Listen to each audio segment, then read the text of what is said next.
Olá, meus irmãos, a paz do Senhor Jesus. Mais uma vez estamos aqui para cultuarmos ao Senhor através da sua palavra. Mais um culto de aprendizado das Escrituras Sagradas do nosso Senhor e Salvador Jesus Cristo. Nós hoje vamos iniciar nossa leitura na carta de Paulo aos Filipenses, é o nosso primeiro estudo nessa carta. Lembrando que peço aos irmãos que não são inscritos e inscritas ainda que entre aqui embaixo, inscreva-se, ative esse sino de notificações, né? E outra coisa é que vocês podem deixar seus comentários e tal aí embaixo, que assim que possível, claro, eu faço os comentários. Eu comento, né? O que vocês deixaram aí. Uma outra coisa que nós precisamos falar, né, deixar esclarecido, é sobre a situação de abrir ou não abrir a igreja. Como eu deixei evidenciado aos irmãos da nossa igreja, nós vamos aguardar a decisão, né, que vai ser posta em plenário no Supremo Tribunal Federal para ver se vão de fato permanecer com esse decreto ou com essa medida, né, que foi tomada pelo um dos ministros do Supremo, e se mantida, aí automaticamente nós vamos buscar conversar com os irmãos para ver se reabrimos o templo, né? Porque mesmo eles tomando essa decisão, é bem importante sempre frisar que o nosso sistema de saúde, infelizmente, não anda bem, né? Uma vez que não está tendo vagas, né? Em UTIs e tal. Então é mais do que uma discussão política ou jurídica, é uma discussão sobre saúde. E eu tenho na minha concepção como responsabilidade zelar pela vida espiritual dos irmãos e irmãs, mas também tomar os devidos cuidados com a saúde física dos irmãos e irmãs aqui da nossa igreja. Então vamos fazer tudo, se for possível, dentro da prudência, né, e sermos prudentes nas nossas tomadas de decisão. Amém? Então, assim que sair uma decisão, eu assim, claro, esclarecerei para todos os irmãos e irmãs aqui da igreja qual será a nossa posição de abrir ou não o templo. Bom, eu gostaria de que você abrisse aí a sua Bíblia, né, na carta de Paulo aos Filipenses, capítulo número 1, e nós vamos fazer a leitura do texto, né, da Bíblia Sagrada. Como sempre, peço a você que me desculpe por qualquer barulho externo aqui, né? O meu cachorro, o cachorro do vizinho, algum barulho que possa acontecer, que possa ocorrer, né? É assim, culto gravado em casa, então transmitido de casa, então as questões domésticas, né, atravessam, e isso eu peço paciência a todos os irmãos e irmãs, tá bom? Mas vamos lá. Carta de Paulo aos Filipenses, capítulo número 1, aí como é de hábito, nós vamos ler todo o capítulo, né? Porque nós vamos iniciar tanto na carta como nesse capítulo agora, então nós vamos ler tudo, tá bom? Paulo e Timóteo, servos de Jesus Cristo, a todos os santos em Cristo Jesus, inclusive bispos e diáconos que vivem em Filipos. Graça e paz a vós outros da parte de Deus, nosso Pai, e do Senhor Jesus Cristo. Dou graças ao meu Deus por tudo que recordo de vós, fazendo sempre com alegria súplicas por todos vós, em todas as minhas orações, pela vossa cooperação no Evangelho, desde o primeiro dia até agora. Estou plenamente certo de que aquele que começou a boa obra em vós há de completá-la, até o dia de Jesus Cristo. Aliás, é justo que eu assim pense de todos vós, porque vos trago no coração, seja nas minhas algemas, seja na defesa e confirmação do Evangelho, pois todos sois participantes da graça comigo. Pois minha testemunha é Deus, da saudade que tenho de todos vós, na eterna misericórdia de Cristo Jesus. E também faço esta oração, que o vosso amor aumente mais e mais em pleno conhecimento e toda a percepção, para provardes as coisas excelentes e serdes sinceros, inculpáveis para o dia de Cristo, cheios do fruto de justiça, o qual é mediante Jesus Cristo para a glória e louvor de Deus. Quero ainda, irmãos, certificar-vos de que as coisas que me aconteceram têm antes contribuído para o progresso do Evangelho, de maneira que as minhas cadeias em Cristo se tornaram conhecidas de toda a guarda pretoriana e de todos os demais. E a maioria dos irmãos, estimulados no Senhor por minhas algemas, ousam falar com mais desassombro a palavra de Deus. Alguns efetivamente proclamam a Cristo por inveja e por porfia, outros, porém, o fazem de boa vontade, estes por amor, sabendo que estou incumbido da defesa do Evangelho. Aqueles, contudo, pregam a Cristo por discórdia, insinceramente julgando suscitar tribulação às minhas cadeias. Todavia, que importa? Uma vez que Cristo, de qualquer modo, está sendo pregado, quer por pretexto, quer por verdade, também com isto me regozijo. Sim, sempre me regozijarei, porque estou certo de que isto, mesmo pela vossa súplica e pela provisão do Espírito de Jesus Cristo, me redundará em libertação, segundo a minha ardente expectativa e esperança de que em nada serei envergonhado. Antes, com toda ousadia, como sempre, também agora será Cristo engrandecido no meu corpo, quer pela vida, quer pela morte. Versículo 21. Porquanto para mim o viver é Cristo, o morrer é lucro. Entretanto, se o viver na carne traz fruto para o meu trabalho, já não sei o que hei de escolher. Ora, de um e outro lado, estou constrangido, tendo o desejo de partir e estar com Cristo, o que é incomparavelmente melhor. Mas, por vossa causa, é mais necessário permanecer na carne.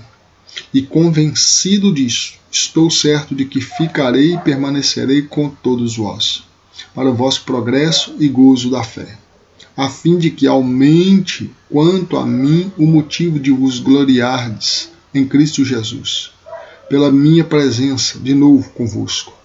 Viver acima de tudo por modo digno do Evangelho de Cristo, para que eu indo ver-vos, ou estando ausente, ouça no tocante a vós outros, que estáis firmes em um só Espírito, como uma só alma, lutando juntos pela fé evangélica, e que em nada estáis intimidados pelos adversários. Pois o que é para eles prova evidente de perdição, é para vós outros de salvação, e isto da parte de Deus, porque vos foi concedida a graça de padecerdes por Cristo, e não somente de crerdes nele, pois tendes o mesmo combate que vistes em mim, e ainda agora ouves, que é o meu. Meus irmãos, é o seguinte, deixa eu só ver aqui o volume aqui, se tá bom, né?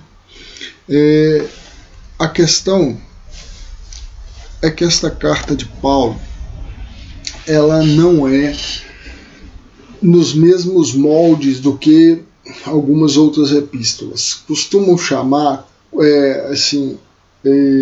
comumente, né, essa carta de a carta da alegria. Isso porque, e é contraditório, é paradoxal falar que é a carta da alegria, porque Paulo escreve essa carta em aproximadamente 61 a.C., e ele, como muitos entendem, está preso. O local da sua prisão é um pouco incerto, então não vamos nos preocupar necessariamente de onde ele estava, né? Porque, como eu disse, a maioria entende que é incerto, não dá para precisar onde ele estava preso. Contudo, a questão é a condição que ele se encontra. Estando preso, ele escreve a carta da alegria. Então, assim, a vida de Paulo condizia muito com os seus argumentos, condizia muito com o que ele pregava, da forma que ele pregava, né? Ele transmitia uma coisa e naturalmente vivia aquilo que ele transmitia, ou seja, não era apartado o discurso de Paulo de seu comportamento, né, de seu modo de vida, né? Literalmente ele pregava aquilo que vivia. Então Paulo, que nesta mesma epístola aí nós vamos ver isso, né? ele vai dizer em algum momento de que ele pode todas as coisas naquele que o fortalece. Então, assim, é bem condizente, né, essa situação que ele estava vivendo com essa questão. Então, vocês percebam que é o seguinte: a questão de Paulo estar preso e produzir uma carta que é considerada a carta da alegria já nos é, de antemão, um bom exemplo do que deve ou como deve ser a busca da conduta da vida cristã. Ok? Ou seja, de buscar essa felicidade mesmo enquanto nós estamos vivendo tempos difíceis. Ok? Então, assim, ele, né, se identifica nessa epístola, ele vai e demonstra qual é a sua intenção ao escrever essa carta. Quando você vai ler essa epístola, e nós vamos ler versículo a versículo aqui, espero que você faça essa leitura também para além dos cultos aqui, né? Porque é uma carta pequena, dá para ler rápido, bem rápido, é uma leitura razoável, e você vai ver que o que está no teor dessa epístola é o agradecimento de Paulo. Agradecimento de Paulo aos irmãos de Filipos pela provisão em suprimentos, em suas necessidades. Então, assim, é muito importante os irmãos buscar entender isso, né? Olhar para isso, ok? Vamos lá, vamos começar, né?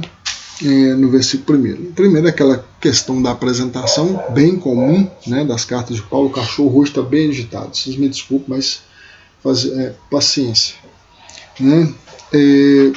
Paulo diz assim: Paulo e Timóteo, servos de Jesus Cristo, de Cristo Jesus, aliás, a todos os santos em Cristo Jesus, inclusive bispos e diáconos que vivem em Filipos. Então, Paulo cumprimenta todos os irmãos na igreja e também aos bispos e diáconos.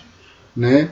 Outro dia eu até vi uma pessoa falar que bispos. A Bíblia diz que existem bispos. Lembrando, bispo e presbítero são palavras sinônimas, ou seja, que correspondem ao que querem dizer a mesma coisa.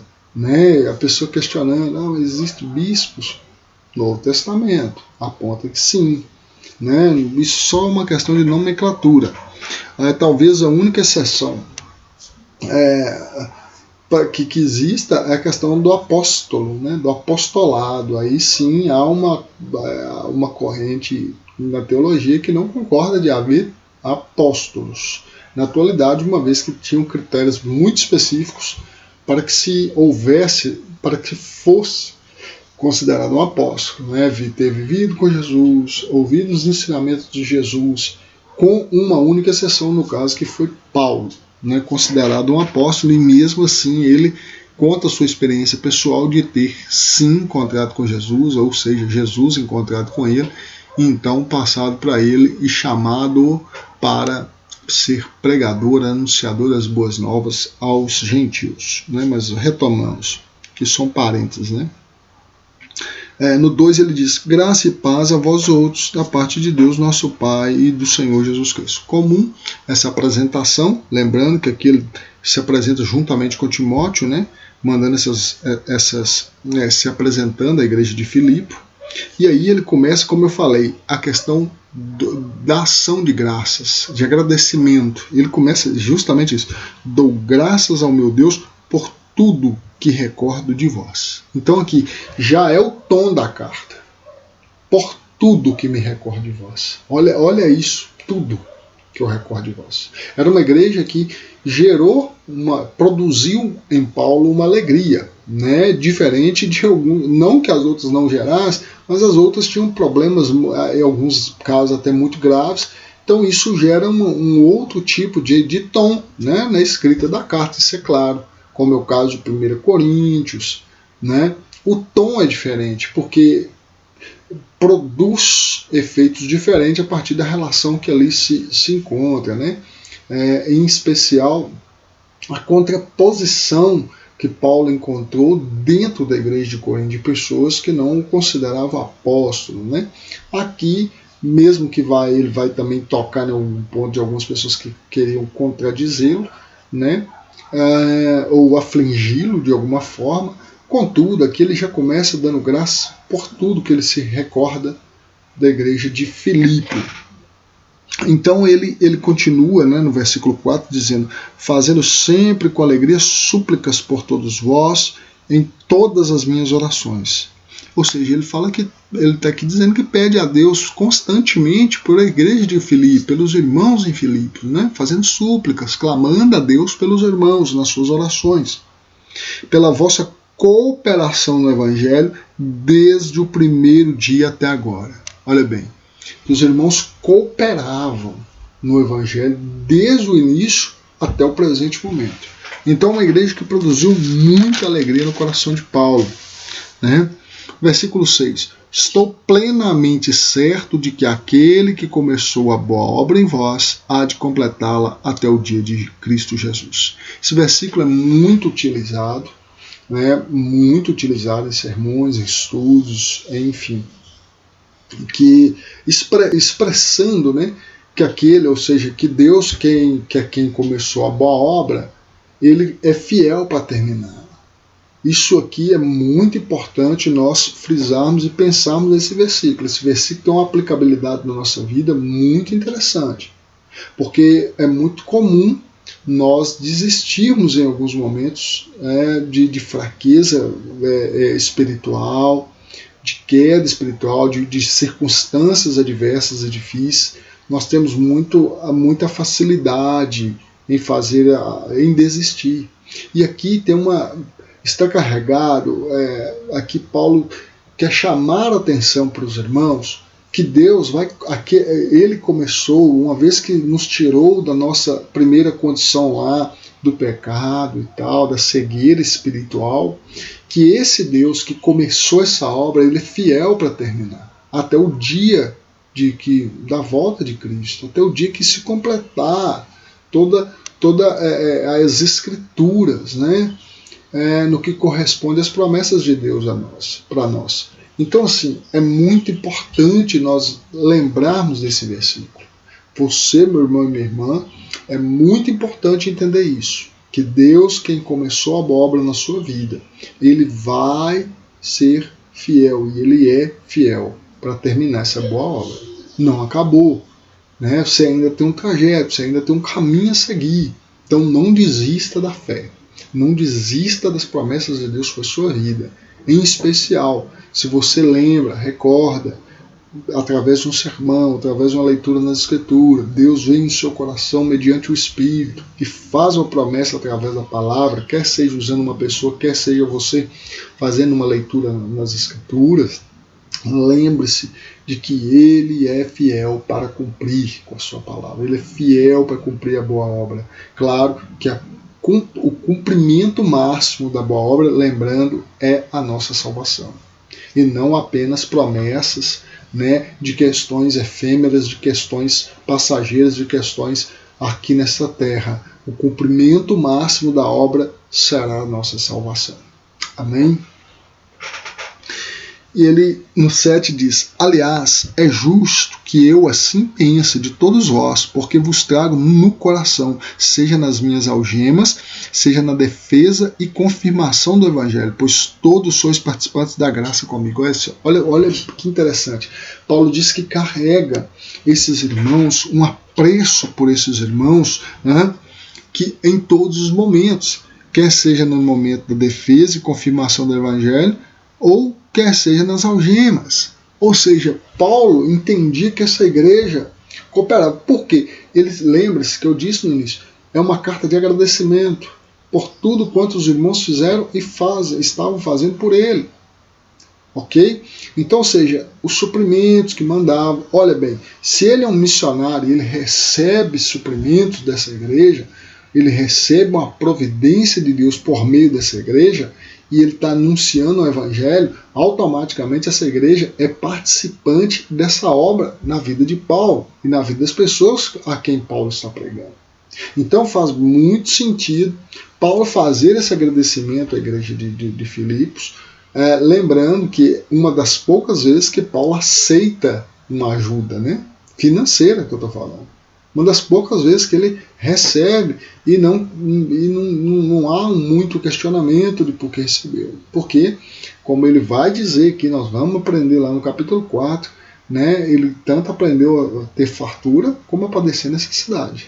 Então, assim, Paulo não pregava em prol e em busca de bens materiais, de se enriquecer, como hoje muitos fazem, né? Como hoje muitos estão praticando e dizem ser pregadores, pastores, cantores. É coisa nenhuma, é mercenário, né? Porque fazem pelo vil metal único e exclusivamente, e fica com o discurso de que é homem de Deus, que isso é conversa. Isso aqui é uma pessoa que dedicou de fato a vida em prol de outras pessoas, em prol de salvar almas. Este homem chamado Paulo. Esses hoje aí do mundo gospel, esquece, irmão. Mas Deus usa, Deus fala. Fala, irmão, Deus usa mula para falar. Se Deus quiser, ele faz pedra clamar. Então, não cai nesse discurso, não. A questão é o que as Escrituras nos apontam. Qual é a conduta de um verdadeiro anunciador do Evangelho? Paulo é o exemplo.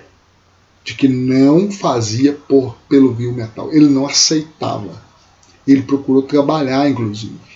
O que não é, claro, né, o que muitas pessoas fazem. O que não tem nada de errado. Desde que a premissa básica da vida desta pessoa, homem ou mulher que faz a obra de Deus, não seja um enriquecimento, na minha avaliação, ilícito, né? Porque uma vez que essa pessoa não dedica a sua vida de fato e aquilo é feito pelo Evangelho, por Cristo, enriquecer, meu irmão, falando que fez isso porque foi Deus que deu através, me desculpe, né? Lamento informar, mas não tem nenhum fundamento bíblico essa argumentação.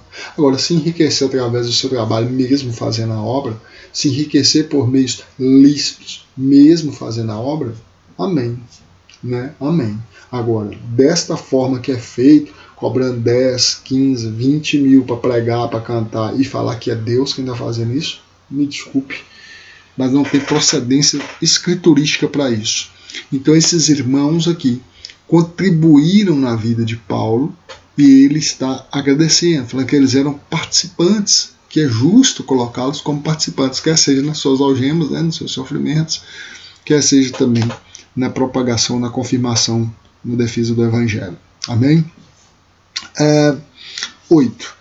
Pois minha testemunha é Deus, da saudade que tenho de todos vós, na eterna misericórdia de Cristo Jesus. Olha bem, ele está falando, Deus é testemunha de tamanha saudade que eu tenho de vocês.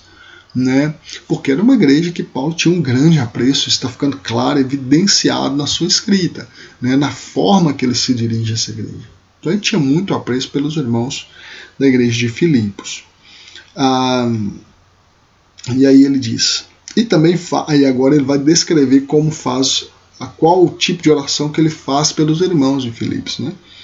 E também faço esta oração: que o vosso amor aumente mais e mais, em pleno conhecimento e toda percepção, para provardes as coisas excelentes e serdes sinceros, inculpáveis para o dia de Cristo, cheios do fruto de justiça, o qual é mediante Jesus Cristo, para a glória e louvor de Deus. Essa é a oração de Paulo pelos irmãos da igreja de Filipos, né? Que ele falou que constantemente fazia essa oração, esse pedido, essa súplica a Deus pela vida dos irmãos, né? E aí, continuando no versículo 12, quero ainda, irmãos, certificar-vos de que as coisas que me aconteceram têm antes contribuído para o progresso do Evangelho. Por quê? As pessoas podiam olhar para os sofrimentos de Paulo, as cadeias, naufrágios, apedrejamento, perseguições, e falar assim, nossa, mas o nosso irmão Paulo está sofrendo muito e tal, será que... E ele está dizendo, isso tem contribuído para o Evangelho. E hoje tem sido ensinado para muitos crentes, em muitas igrejas, que o crente não tem que sofrer, que não tem sofrimento na vida do crente. É a tal da teologia do triunfalismo, né, da prosperidade. Tem até um livro aqui, né, deve estar aqui em algum lugar aqui, dessa teologia aqui. Nada novo. É isso aqui que as pessoas têm vivido. Os dias tudo agora, todos os dias da vida, é só isso aqui que é ensinado nas igrejas. Teologia da prosperidade, triunfalismo. Você não pode sofrer. Isso não, irmãos, isso é falso. Jesus disse, no mundo tereis aflições, mas tem de bom ânimo, eu venci o mundo. Nosso exemplo maior é Jesus. E Paulo está aqui mostrando os meus sofrimentos, as situações que me cercam, têm contribuído para o progresso, para o avanço do Evangelho. E nós temos que entender isso. Nós precisamos aprender isso. Na nossa contemporaneidade, as coisas não estão indo bem. A igreja está aí um vírus, talvez para ensinar alguma coisa para a igreja. E nós, enquanto igreja, temos que aprender com essa situação, irmãos.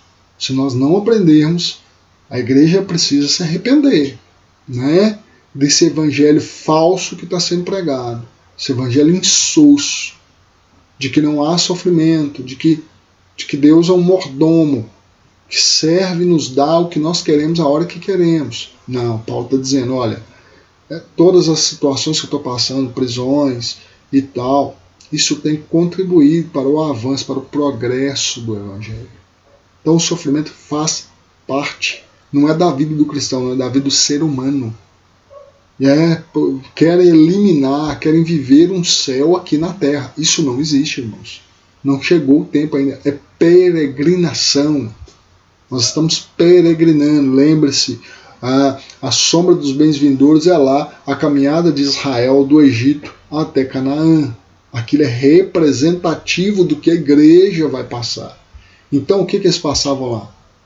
Eles sofreram naquele caminho, naquele trajeto.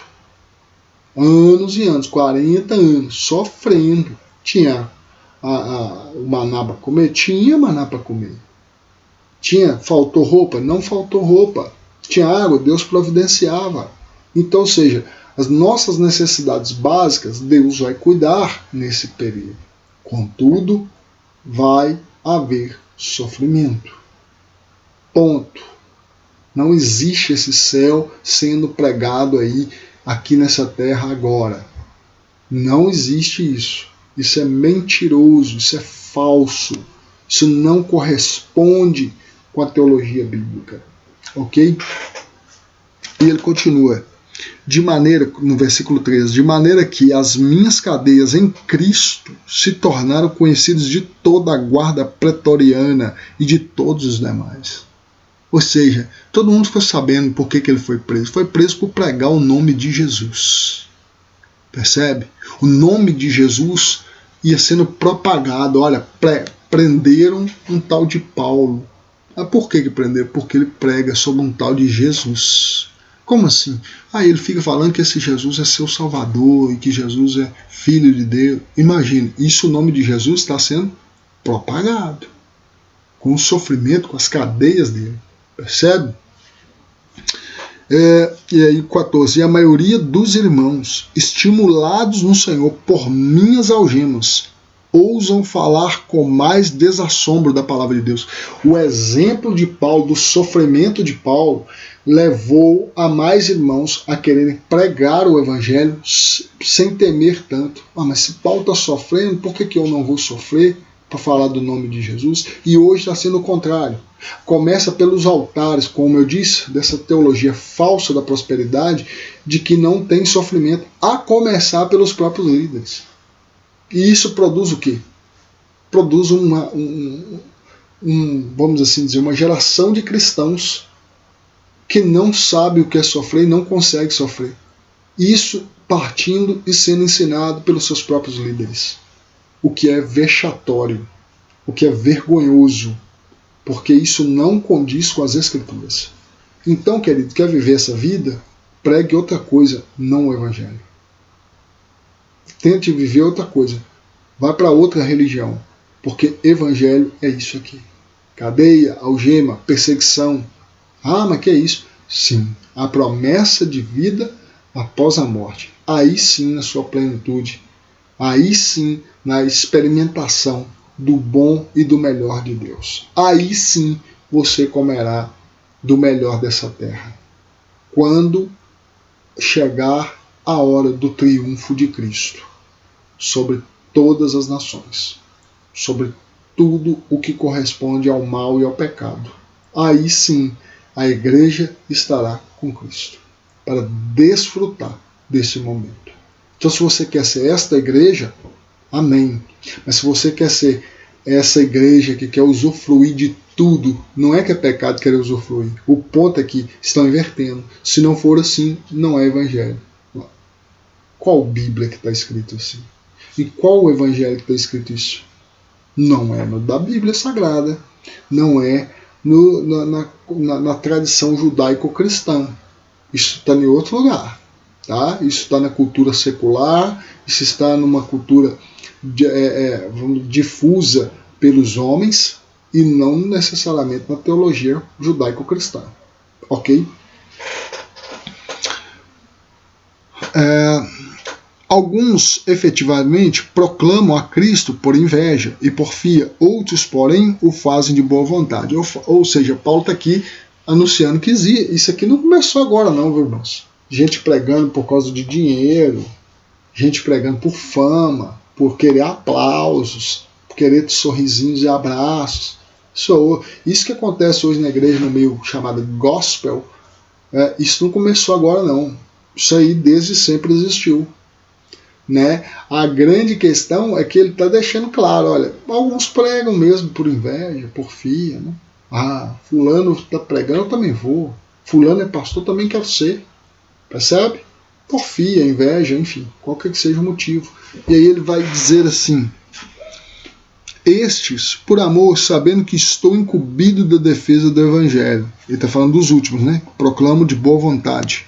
Esse último, ele vai dizer, estes, por amor, estes, e não esses. Então esse último grupo aqui que ele falou, que prega por amor. Estes, por amor, ou de boa vontade, aliás, estes por amor, sabendo que estou incumbido de defesa do evangelho. Aqueles que são os que pregam por porfia e inveja, aqueles, contudo, pregam a Cristo por discórdia, insinceramente, julgando suscitar tribulações às minhas cadeias. Ou seja, tinha gente que pregava só para fazer, vou dizer que num linguajar bem coloquial, fazer raiva em Paulo. Vou fazer raiva nele. Né? Tá lá preso e eu tô aqui fora pregando à vontade, né? Agradando, mas as motivações por que cada um prega era bem diferente. E ele diz assim: todavia, que importa? Uma vez que Cristo de qualquer modo está sendo pregado, quer por pretexto, quer por verdade, também com isto me regozijo. Sim, sempre me regozijarei. É muito importante dizer que isto aqui não significa que Paulo não ligava para o método e a forma e as motivações por que essas pessoas pregavam. Porque não seria congruente com outros textos da palavra de Deus em que Paulo combate a forma errada de se pregar o evangelho.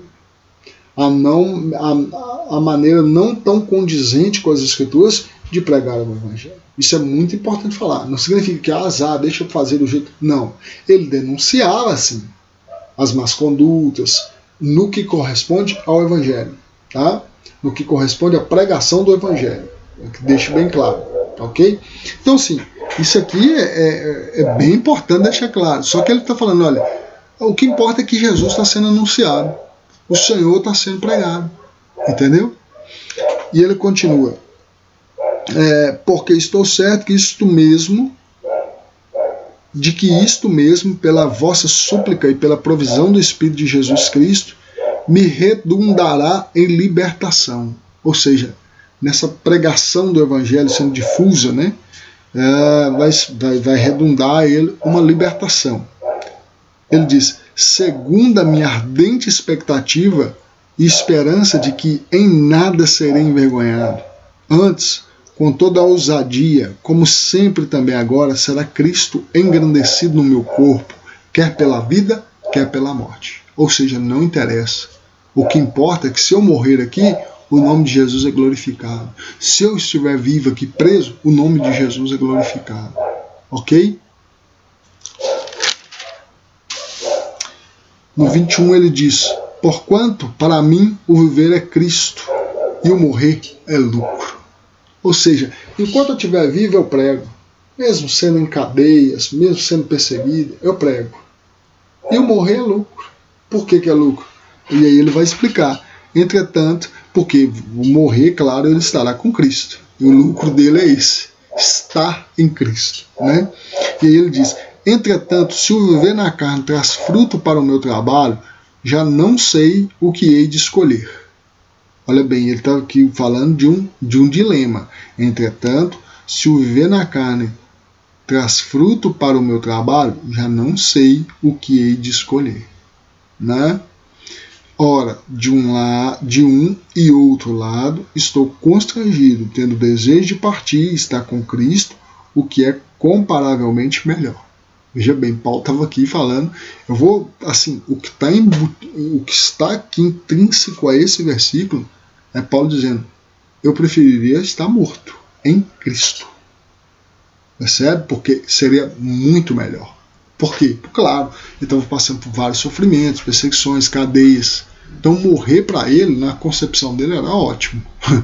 Porque ele morreria em Cristo, estaria com Cristo.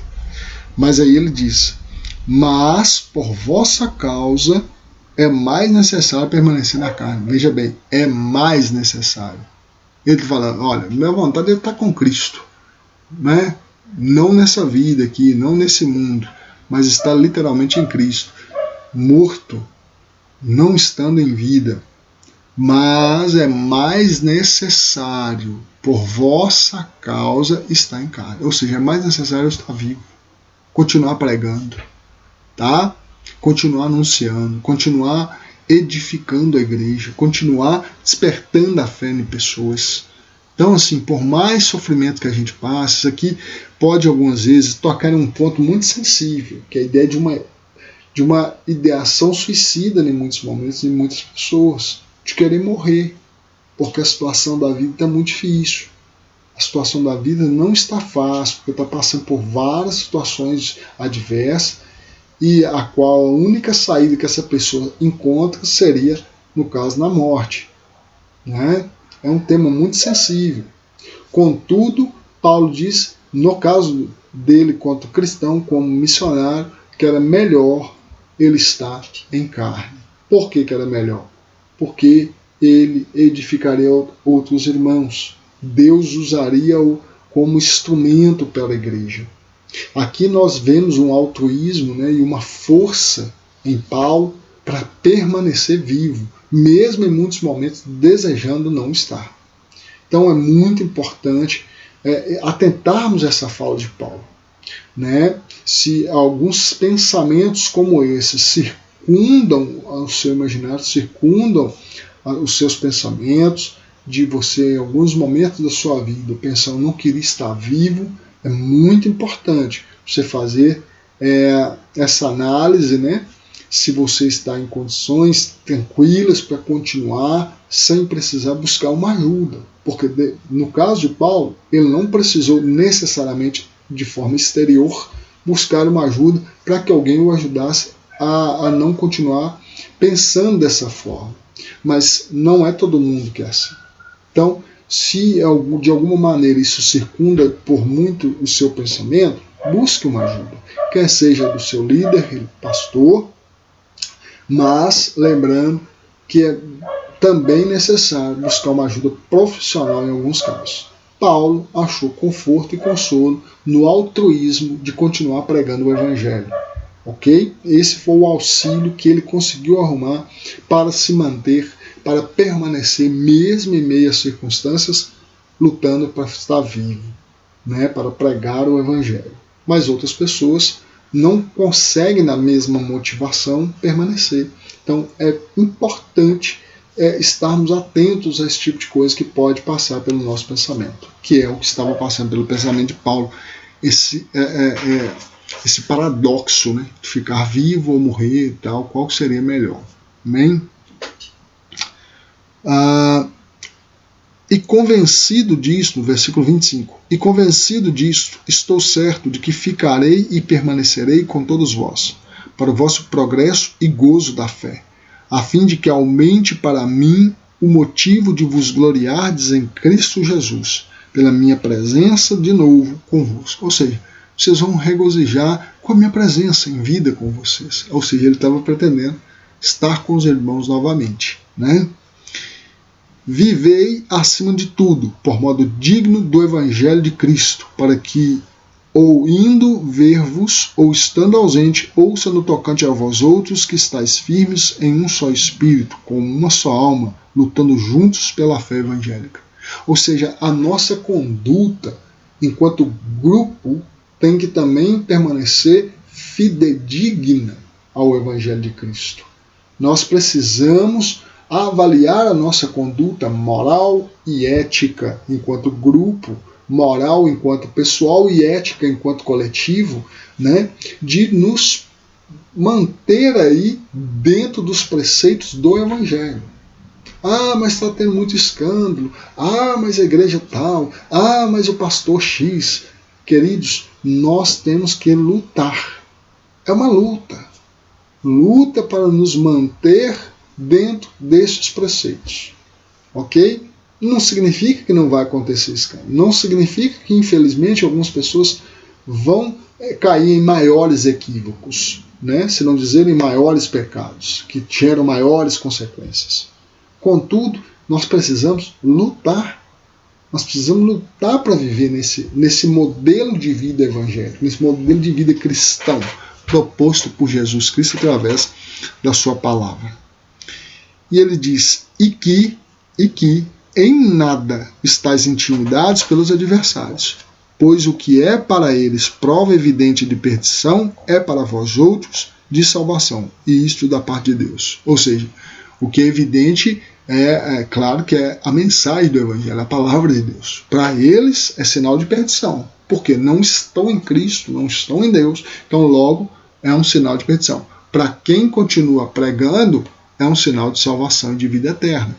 E isso nós não podemos nos deixar intimidar pelo secularismo, pelas pessoas que não se enquadram dentro disso, né? E quando diz não deixar se intimidar, é deixar nos calar. E nós temos que continuar cultuando a Deus, dizendo que Jesus é o Senhor. Pelo menos na nossa vida Ele é.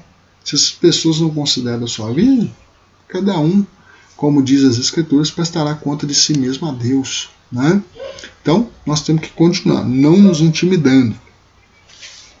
Porque vos foi concedida a graça de padecerdes por Cristo e não somente de crerdes nele. Olha aqui, foi nos dada a graça de padecer. Não é de triunfar só, não. De padecer por Cristo. Ou seja, quando nós sofremos por amor do nome de Jesus, aqui inclusive entra aí o que muita gente está chamando de perseguição, né?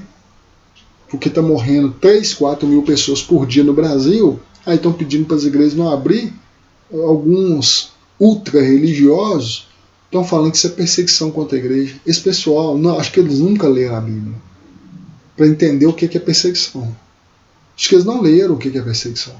Porque não está proibido culto, ou nós não estamos aqui pregando, ou eu não estou dentro da minha casa anunciando o evangelho com a minha Bíblia aberta, colocando de forma pública em uma plataforma que alcança milhares de pessoas. Ou se não, dependendo do tamanho do canal, milhões. Ok? Que perseguição que ainda estão alegando que está acontecendo? Não tem perseguição acontecendo, queridos. Porque se começar a acontecer perseguição, eu acho que muitos desses que ficam dizendo que isso é perseguição, não suportam, não.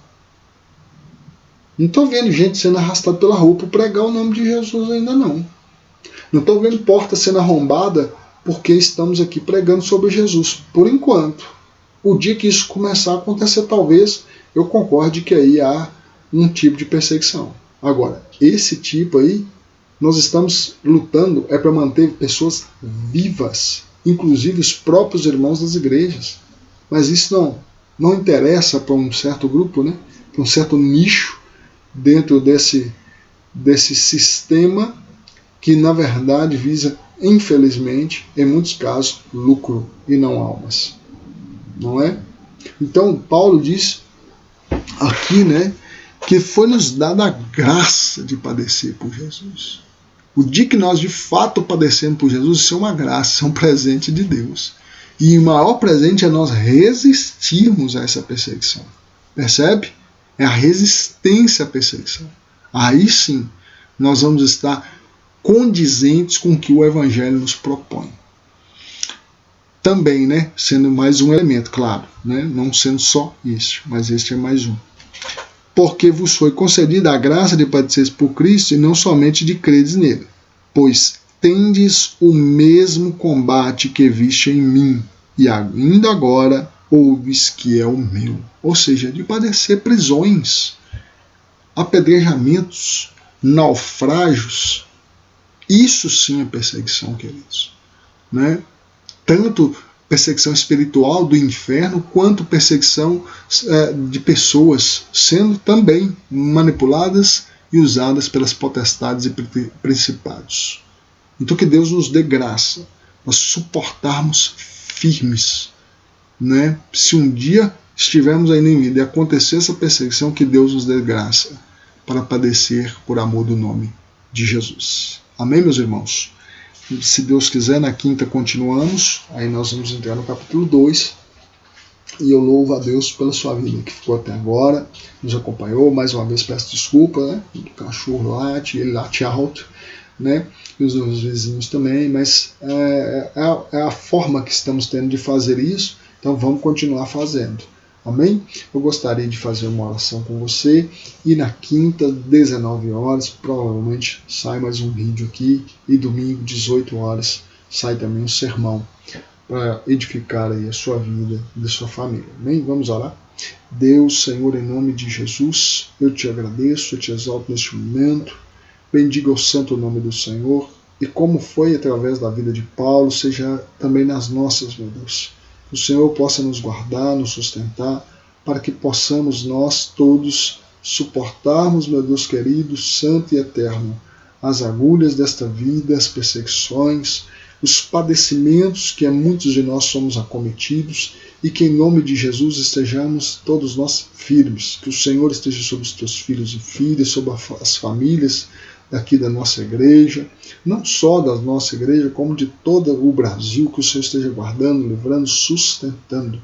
Que o Senhor nos guarde, Pai celestial e santo, e em nome de Jesus, que o Senhor possa, para a glória, honra e louvor do teu santo e maravilhoso nome, estar sustentando a nossa fé nesse período difícil, onde muitas vezes os templos estão fechados, mas o céu continua aberto, meu Deus querido, para podermos orar, para podermos agradecer, para podermos conversar, dialogar com o Senhor, para podermos ter esse acesso e experimentarmos a Tua graça, mediante o poder do Teu Espírito, nos nossos lares, dentro dos nossos quartos. Que o Senhor esteja sobre a família de cada um dos meus irmãos e irmãs, sobre a minha família. Que o Senhor nos livre de todo este mal, que esse vírus não chegue à nossa tenda, e que o Teu santo nome continua a ser exaltado e glorificado em nosso meio. Em nome do Teu Filho amado Jesus. Amém. Que o grande amor de Deus, o nosso Pai, que a graça de nosso Senhor e Salvador Jesus Cristo, que a comunhão das consolações do Espírito Santo de Deus, seja sobre todos nós, não só hoje, mas para todos sempre. Amém. Fique em paz com a sua vitória, em nome de Jesus. Até quinta.